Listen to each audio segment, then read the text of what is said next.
திருப்பதி ஏழுமலையான் கோயிலில் உண்டியல் காணிக்கை பணத்தை திருடி பல கோடி சொத்துக்கள் வாங்கிய நபரால் பெரும் சர்ச்சை ஏற்பட்டுள்ளது. அவரிடமிருந்து சொத்துக்களை அதிகாரிகள் தங்களது பெயர்களுக்கு எழுதி வாங்கியது உண்மையா? நடந்தது என்ன?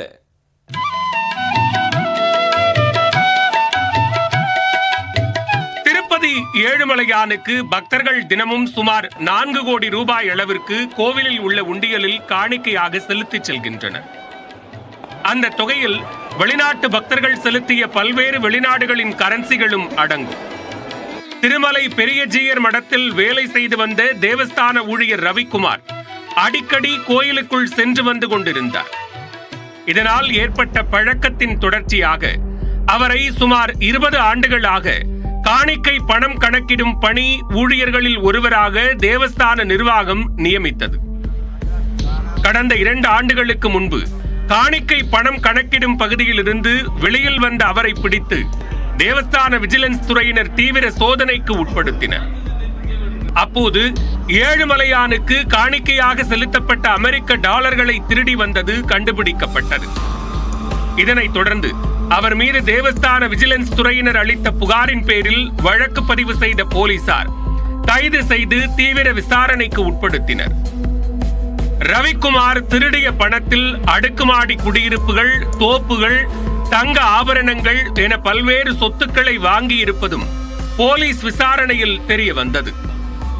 இந்த திருட்டு தொடர்பாக திருமலை காவல் நிலையத்தில் வழக்கு பதிவு செய்யப்பட்டது. ரவிக்குமார் திருடிய பணத்தை கொடுத்து வாங்கிய சொத்துக்களில் ஒரு பகுதியை அவர் தேவஸ்தானத்திற்கு நன்கொடையாக கொடுக்க வேண்டும் என்று லோக் அதாலத்தில் முடிவு செய்யப்பட்டது.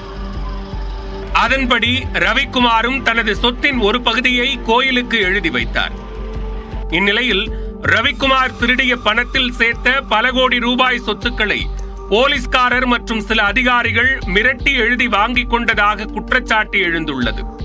ரவிக்குமார் வாங்கிய திருடி சொத்துக்களை ஒரு பகுதியை தேவஸ்தானத்திற்கு எழுதி கொடுத்து விட்ட நிலையில் கோடிக்கணக்கான ரூபாய மதிப்புள்ள சொத்துக்களை அப்போதைய ஈவோ தர்மாரெட்டி மற்றும் போலீஸ் அதிகாரிகள் தங்கள் ஃபேமிலி மெம்பர்ஸ் பேரில் ரெஜிஸ்ட்ரேஷன் பண்ணிட்டாங்க.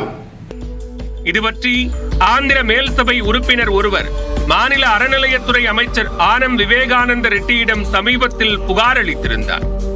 அதன் அடிப்படையில் அமைச்சர் விவேகானந்த ரெட்டி ஆந்திர சட்டமன்ற மேல் சபையில் இந்த முறைகேடு பற்றி பேசியது குறிப்பிடத்தக்கது. దాని ద్వారా దాదాపు 100 కోట్ల రూపాయల పైన తిరుమల తిరుపతి దేవస్థానానికి నష్టం వాటిల్లిందని వారు చెప్పడం జరిగింది అధ్యక్ష. నాకు కూడా రామ్ గోపాల్ రెడ్డి గారు ఒక రిప్రజెంటేషన్ ఇచ్చారు అధ్యక్ష. దీనిలో ఎఫ్ఐఆర్ నంబర్ 24/2023 అనేటువంటి ఈ యొక్క ఎఫ్ఐఆర్ బుక్ చేసి తిరుమల పోలీస్ స్టేషన్ లో కేసు కూడా నమోదు చేయడం జరిగింది అధ్యక్ష. தமிழ்நாட்டை சேர்ந்தவரான ரவிக்குமாரை தேடி கண்டுபிடித்து விசாரணை நடத்தி முறையாக தீர்வு காண வேண்டும் என்பதே ஏழுமலையான் பக்தர்களின் எதிர்பார்ப்பாக உள்ளது.